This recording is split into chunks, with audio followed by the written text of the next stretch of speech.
Okay, good morning. What you're going to witness here is me putting a Rockshaft Housing on. Now, it's not really a difficult job with the 4960, the older model tractors in the 50 series. The 50, not the 55, but the 50 series, 40 series, 30 series, 20 series.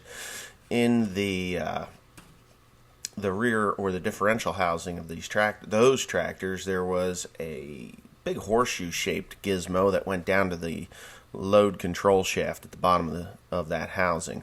And what that would do is, as you were pulling an implement with the pull arms or lift linkage for on your tractor, that would sense the load and adjust the height. So if you're plowing and you get into heavy clay or something and it starts to pull the plow down, instead of sucking the plow and tractor down into the mud, it would actually raise it would be the draft control.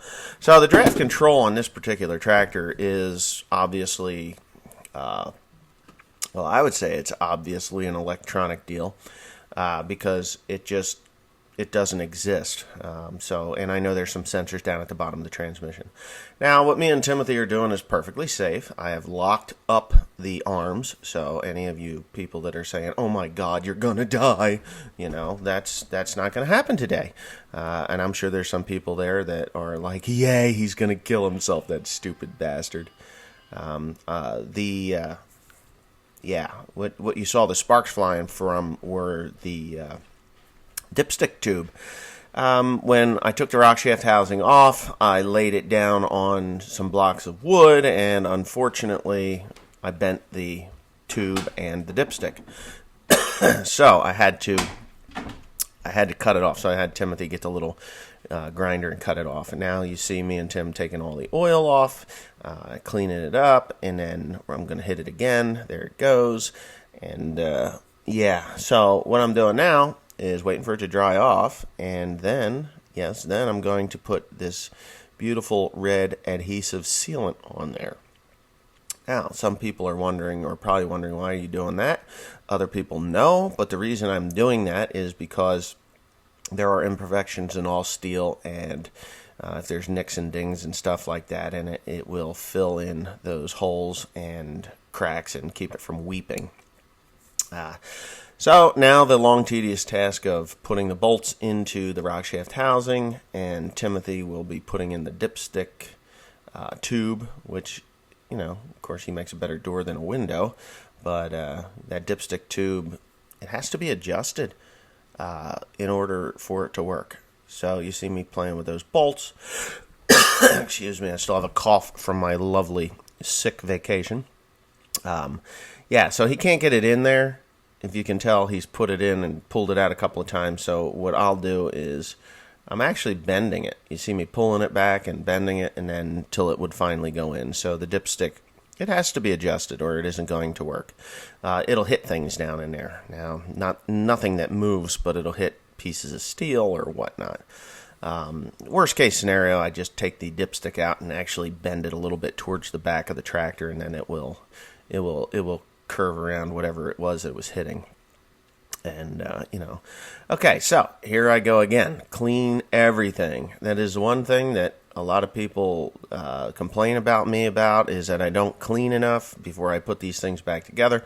I go through a lot of cleaner. I use starting fluid because it's cheap and it evaporates and it doesn't interact with too much stuff.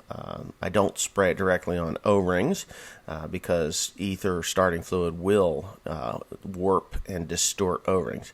Now you see Timothy putting that cork gasket on, and that son of a gun was not cut properly.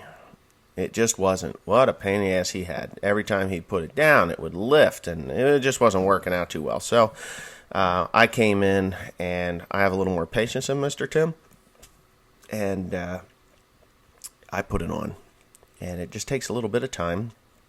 And that tacky red gasket adhesive, that holds that gasket in place so that you don't have any major problems when you put the cover on, because that cover, it will leak. That's just a cork gasket. I know I should have probably used a silicone, RTV silicone for that, a high temperature, high oil resistant silicone, but it's not really necessary if you use the 2 gasket adhesives. Now, sometimes in some people, in some applications, you would soak that cork in oil or coat it with oil before you put it on, and they never leak. I didn't do that. I've done it on engines before, like valve cover gaskets and things like that.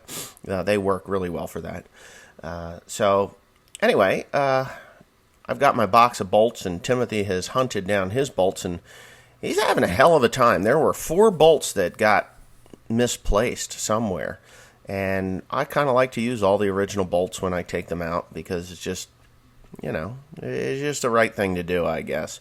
There's right bolts and right washers that have to go on there, and if you don't do it right, then it doesn't match up. So anyways, we did end up getting new bolts and washers. We're getting there. Got the Rockshaft housings all on, right, Tim? Rockshaft housings on, transmission's in, transmission cover's on. You probably saw all that procedure, and started hooking hoses and lines back up.